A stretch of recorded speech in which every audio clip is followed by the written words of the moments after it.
Welcome to Growth and Diversity, where we delve into the stories of leaders shaping the insurance industry with their unique perspectives and diverse backgrounds. Today, we are honored to have Salene Hitchcock-Gear, President of Prudential Individual Life Insurance, joining us. Hi, Shawn. Hey, Salene, how are you doing? I am doing wonderful. Great to be with you today. Welcome to the show. I have to tell you, Salene, and I think I already probably shared the story many times with you.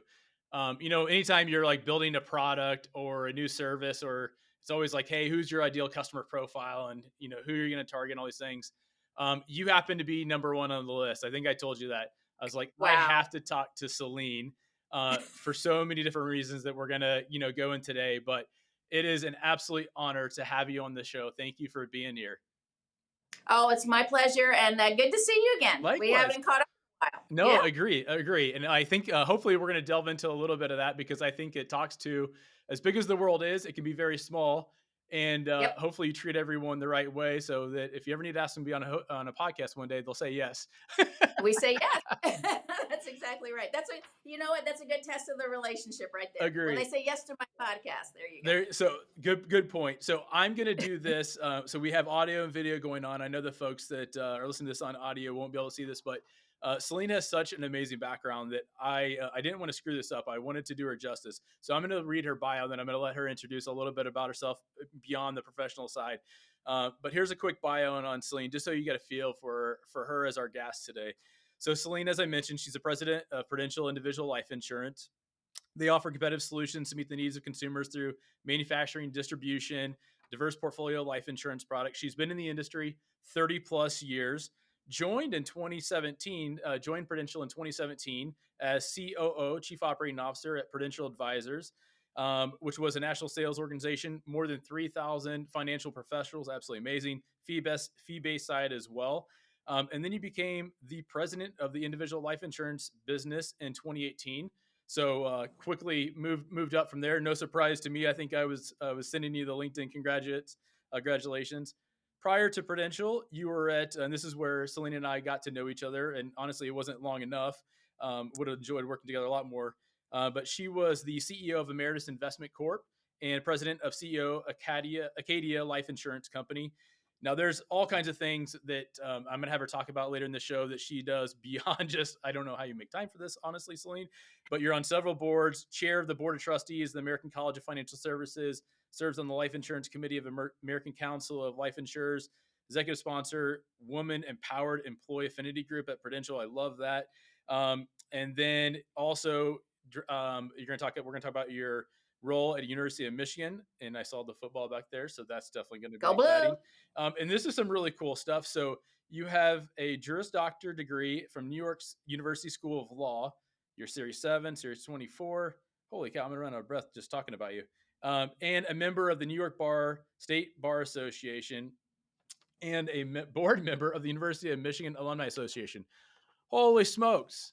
That is an absolutely amazing. So all those amazing accomplishments, give the audience a little bit of feel for who you are, because honestly, I hope people watch this, Salene, and get to see you and the way you react, and you just like light up a room. And if you think that she's acting, folks, I invite you to go Google her name and click on the videos link. And whether she's speaking to graduates at a commencement speech or as you see her today, she's the same. And this is literally how I got to know her. Like, she's no different. So Salene, tell us a little bit about you from what I just didn't read. Well, that's a wonderful introduction, and thank you, Shawn. So I would first say, of all the things that you listed, what I would offer that's not there is that I'm the proud mother of 3 children, all grown. I'm an empty nester now, but if there's a pride to any of that, it's that I actually was able to raise my kids during all the things that you just read, and they turned out okay. So I'm happy about that. That's awesome. The other thing I would probably say is, you referenced some of my extracurriculars. I am probably the craziest Wolverine fan that you'd come across. So if you want to put an asterisk next to anything, I get a lot of joy and excitement out of my college experience, being on campus there, but just being an alum and actually kind of continuing with some of the good things that we're doing across the university has been really fun. So I would probably asterisk those and then offer one other perspective, because it's probably going to come up. When I came to Prudential in 2017, I was actually a boomerang. So I started at That's Prudential right. in the 90s, and You I did left in mention that. 2000, where I joined the companies where you and I worked together, Shawn, through many iterations. But this is kind of a return. So I Yeah. just thought I'd offer that for a little bit of color That's commentary. so. I'm so glad you did, and we're gonna hit on the University of Michigan because anytime now I'm gonna take this in a few different ways. University of Michigan, you see that on a resume. That is such an elite school, and I'm not sure that's the right way that they would want probably someone to brand it, Yeah, but it is. And whenever you see that, that has a brand that now carries talent, which is absolutely amazing. And so I know you can speak to that. There's some other things I want you to talk to a little bit about some recent experiences, but I think also to your point on the boomerang, yeah, where again, you leave a place in really good shape. People's careers are going to go into different steps and different journeys. And it doesn't always, mean it's underneath the same roof or the same brand. But again, when you do it the right way and you treat people the right way and you're talented, it can come full circle, which it obviously has done amazing things for you. And you've even taken it to the next level from the time that you yeah. boomerang back. So very cool. Okay, tell the audience a little bit about maybe some of your most recent University of Michigan experiences, which hint hint may include Rose Bowl, national championship, Hint, hint may commencement. include. So I'm gonna maybe just take a minute, because it's 2023 was probably one of the all-time highlight years in my life. So I'm not going to say too much about this, but I had a big birthday in Okay. 2023. Okay. I took myself and my son with me to Italy for cooking school. So that was like Oh what I my thought gosh. was going to be the highlight of the year. But I'll give you two more, all University of Michigan related. So I serve as a member of the University of Michigan Alumni Association board. And the chair of the board normally offers a few comments at commencement so that all the new grads kind of get a welcome. She had a family conflict and called me, of all people, to say, would you mind? So imagine this call, would you mind speaking at commencement? So I kind of jump out of my skin. I'm like, of course, of course. So I was able to offer remarks at the graduate school program on Friday, and then the undergraduate program on Saturday. Oh wow. Now, what's special about the undergraduate program is you go into the Michigan Stadium for those festivities. Wow. So just a little bit of goosebumpy tale here. My former husband and I met there. You get robed and ready in the locker room. He played football there. Oh The way wow. you line up for commencement is in order of how you're going to be seated on stage. And so you go into the locker room and they have your robes hanging, and it is all according to your presence on the stage. I go to my locker to get my robes. It's number 39, which was his number Wow. on his jersey when he played there at school. That was the craziest thing on the planet. So then I think that's the coolest thing. I'm walking through the stadium. You say you're looking at 55,000 people. It rained a little bit. The sky was blue at the end. Wonderful day. And then fast forward to October of 23. Prudential was actually the sponsor of the Rose Bowl last year, just on a fluke, last minute. Somebody else pulled out. We stepped in, worked out pretty well. And they said, hey, we're going to do this thing again. And we're going to do like the whole college football series. And so they did. They said, hey, Salene, do you want to go? I said, of course, but I'm only going where my team goes, assuming we go somewhere. So sure enough, we get to the Rose Bowl. I get the tickets. I get an email again. Just imagine this saying, so Salene, we know you're going to be at the game. We have to have somebody go down on the podium for the trophy presentation. I'm looking at my email saying, do you all even know who you're talking to? Like, this is, an out of body experience. So of course I send back a note Wow. that says, I think I can help you with that. Sure thing. I'm trying to be, kind of calm, but I was Right. again kind of jumping through the roof. So sure enough, get to the game. We win the game. Like, this is the craziest combination of good karma you could possibly imagine. My school, my company, we actually win the game. I get to go down on that stage, and I tell my kids, I always say, you're the best thing that ever happened to me. I'm like, nope, you're now number two, because that was absolutely the Oh best thing my that ever happened. gosh. I can't even describe that That one. is So so very, cool. very cool. That is Very cool. awesome. I love it. That's amazing. And crazy, And, right? I and mean, that's you can't make that and up. I was watching the game on TV and I'm like, I know her. I was like literally telling I my know folks, her. I know her. I used to work with her. I know Yeah. her. When I left the stadium, my phone was crazy because you can't get text messages. Oh yeah. at 10,000 text messages. It was absolutely great, I'm sure. but so much fun. So, Very so cool. much fun. Okay, so bridge this gap to us because I think this is really interesting. So, University of Michigan undergrad, then you went to New York University School of Law following Yep. graduation, right? Yep. That's Then right. where Right did you away. think your career path was going to go? Because you went to Oh law my school, goodness. like Yeah, so I certainly wasn't going to be working in insurance. I was supposed to go save the world, right? right, You only right, go to law school either to make a lot of money or to think you're going to do good. I went to law school thinking I was going to do good. And a funny thing happened on the way to a legal career, which is, I figured out pretty early in my days as a lawyer that while the law has a ton of appeal and I really enjoyed it intellectually and otherwise, it's actually pretty slow. yeah, And so, what I would tell you is, I started at the firm I ended up working with at graduation while I was in law school, and the files I had while I was in law school kind of never went away. Like, there's always perpetual work to do. And I started working on, wills and estates and trust planning, all kinds of things as I started my formal career as a lawyer. But I actually didn't have a lot of guidance. So my firm was relatively small. The partners there weren't too focused on it. I kind of picked it up as a hobby. And I really liked it. And so while I was learning how to do all this, I actually got a call from MetLife, who, as you know now, as we all do in insurance speak, we have something called advanced markets. So they right. hired lawyers in advanced planning, like all insurance companies do. So, do you want to come and, interview with us? I'm like, I don't even know what an insurance company does, let alone what this advanced planning is. But I actually decided to do it because I really thought it would make me a better lawyer. So imagine that. Oh, So 30 interesting. plus years later, I'm in the insurance business, really enjoy it, find a lot of value in what we're able to deliver in terms of financial security for people. I was able to align my values and things that I like to do. It's intellectually just as stimulating as anything else I was doing. I can't imagine some of the complexities I've run into, but it's been just a terrific journey. But I could have never told you walking out of that campus Right. into law school and then, from law school into my work life, that this is where I would have wound up. In fact, I probably, for my younger self, would have sold out, if you will, working Sure. for a Fortune 500 company. I mean, it just wouldn't have been in my profile of things I would have sought to do. But here we are. Interesting. Okay, so your bridge makes a lot of sense on the advanced plan, advanced market side. And there, I Yep. think there's so much you bring to the table from that piece of it. And have you been able to leverage that, starting there and then kind of working up through the insurance industry, Yes. even it was whatever short time it was on the legal side? I can't imagine. I mean, the number of contracts and just everything that Oh you boy. utilize on a day to day basis, and as Yeah. the significance of your roles have increased.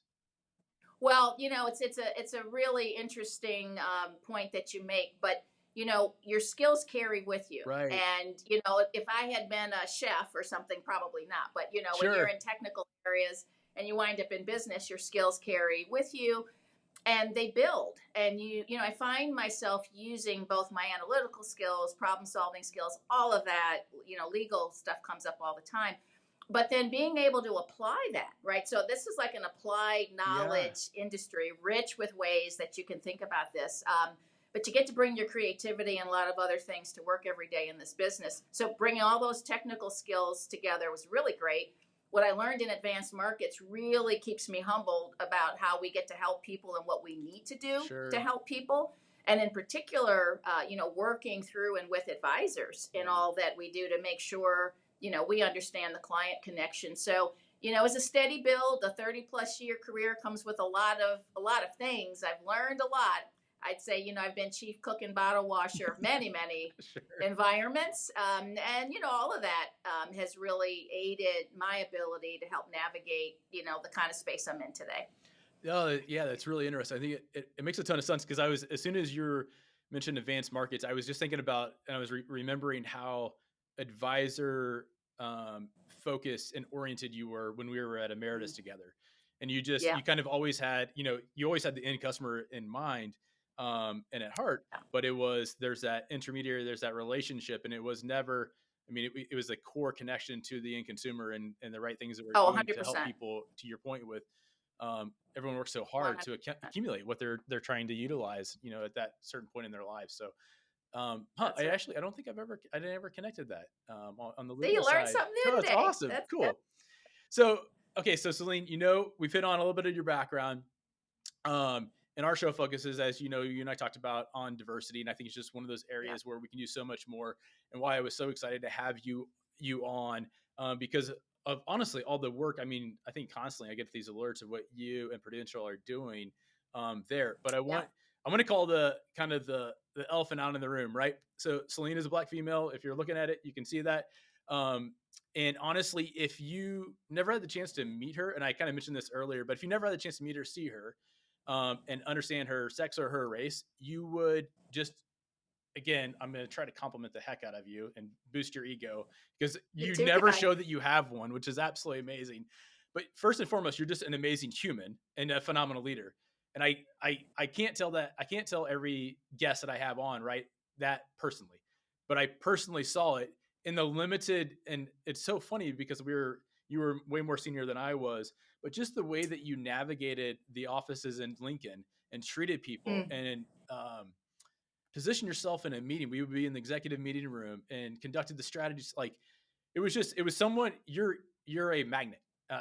There's a, you attract talent, but people, like, you just want to sit next to you.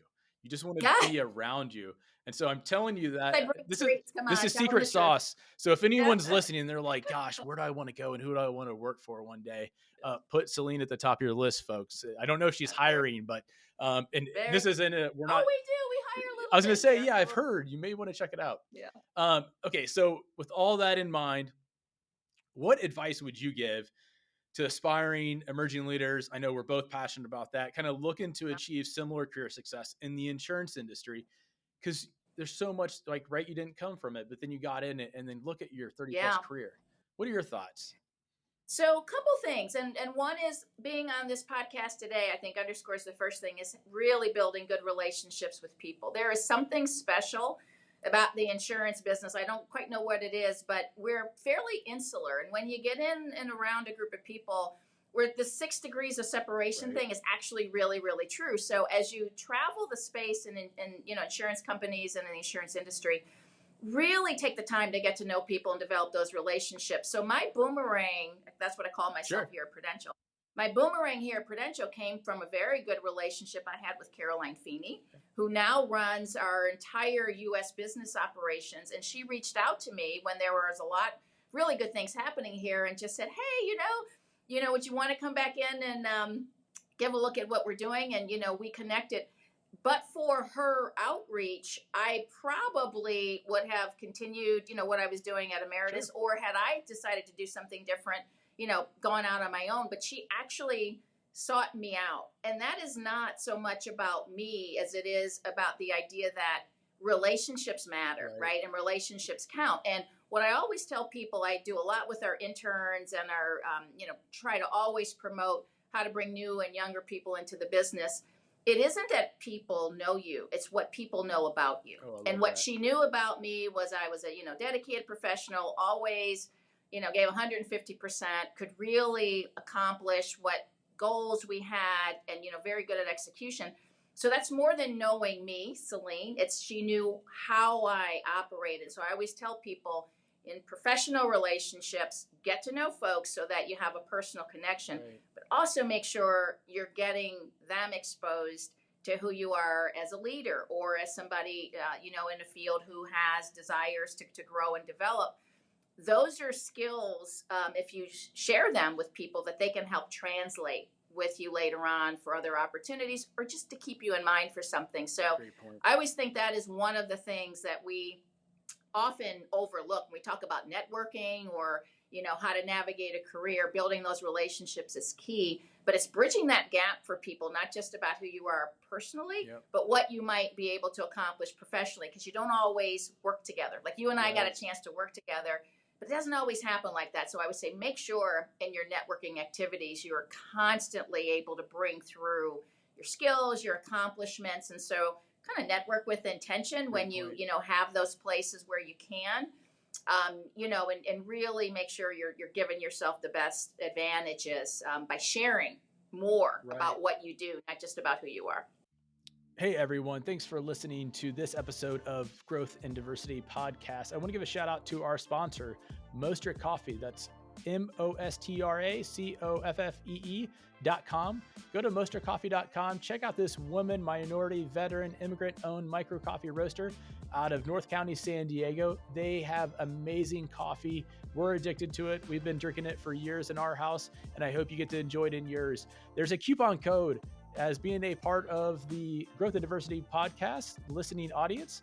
You can enter Brown Davis 10 and the coupon code once you go to checkout, and you'll receive 10% off.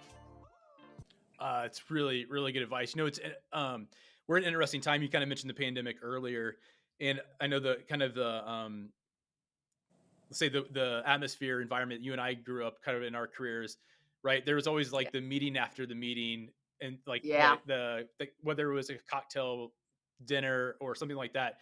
Like I always tell folks, I always said yes, and I'm sure you were the Yeah. same. Like, so if some executive That's right. said, "Hey, do you want to go grab a drink or a coffee, whatever it That's was," you just right. always said yes.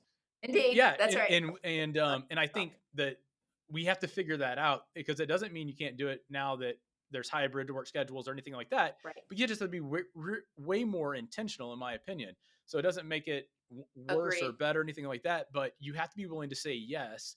And I think to your point, I love the fact you kind of said the personal, and then hey, you kind of gonna show that you can drive results, or there's a brand of you that's developing as a professional.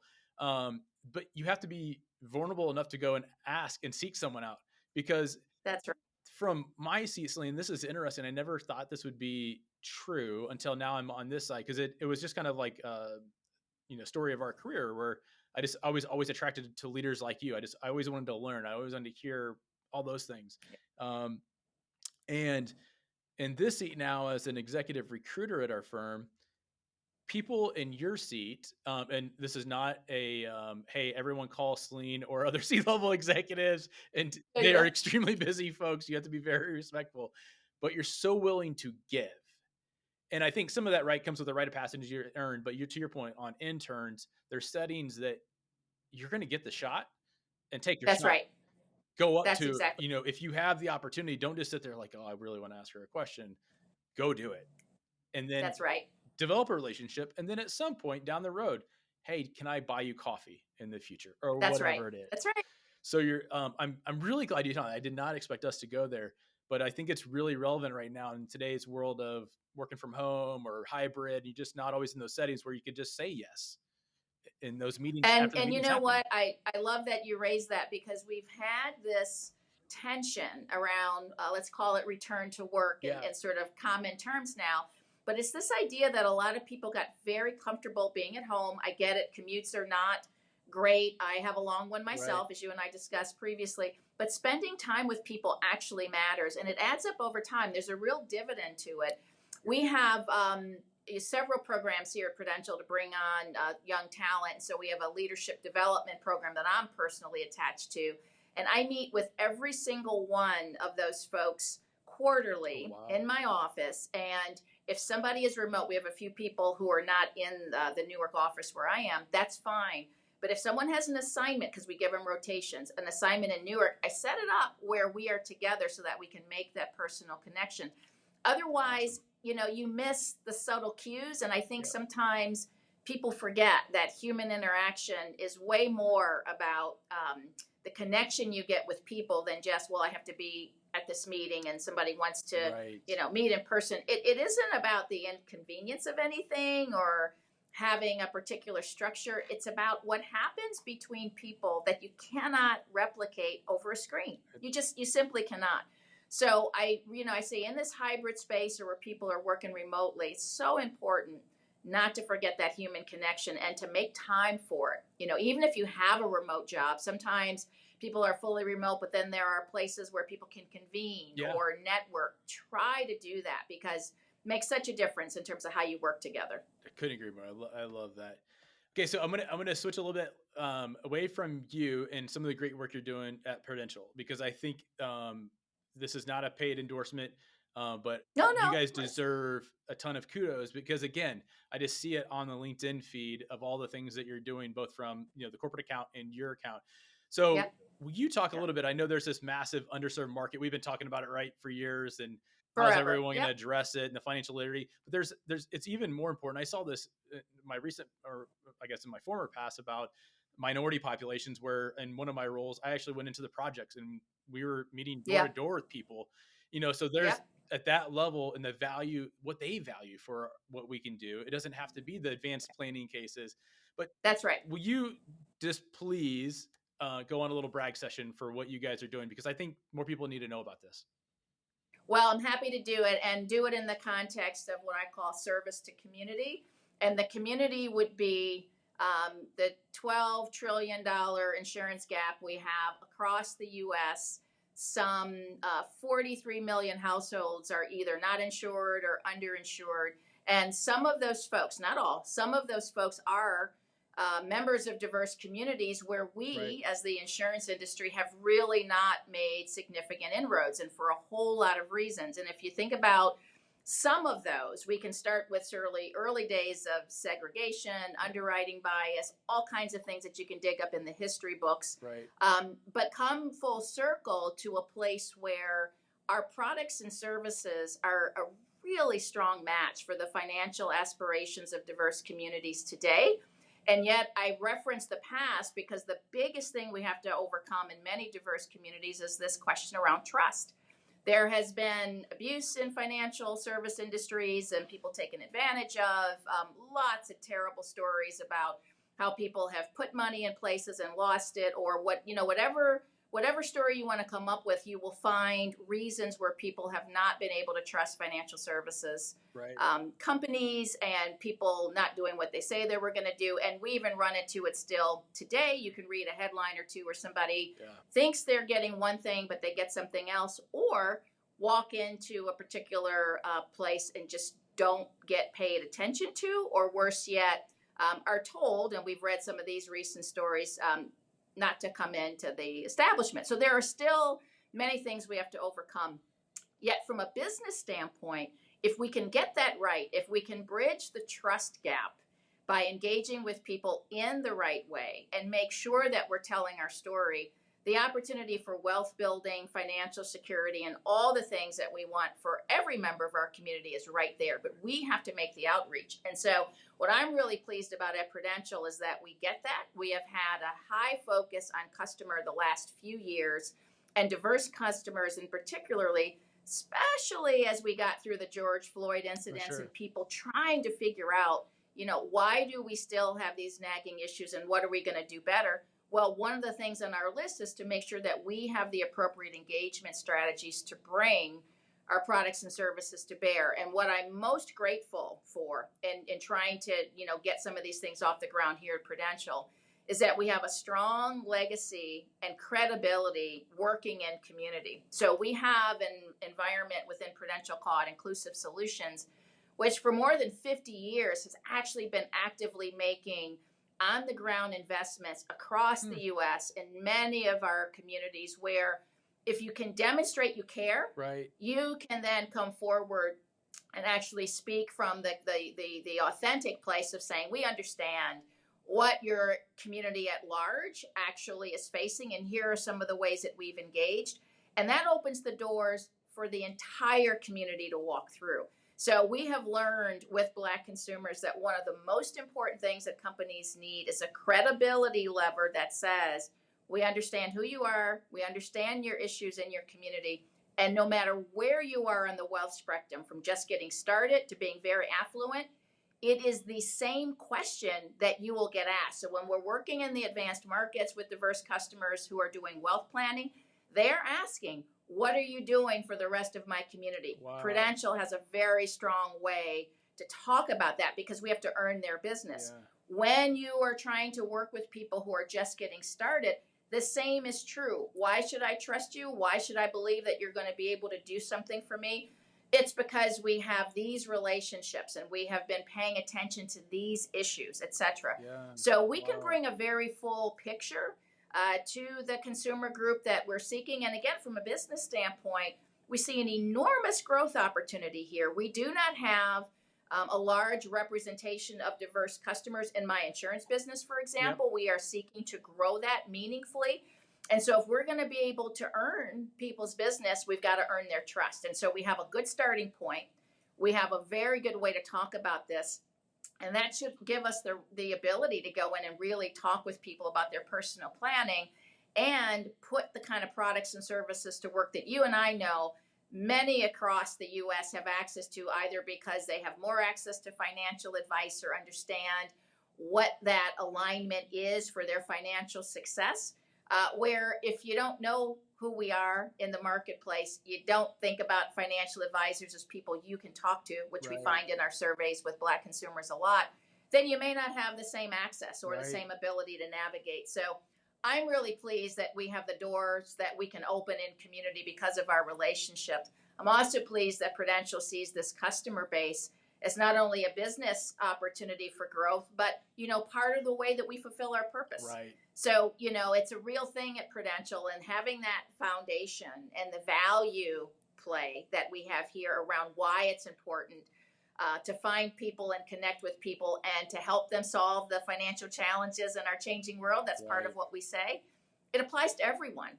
And so we're working a little extra hard in places where we know it's going to take more effort that we haven't always, again, as an industry, paid enough attention to.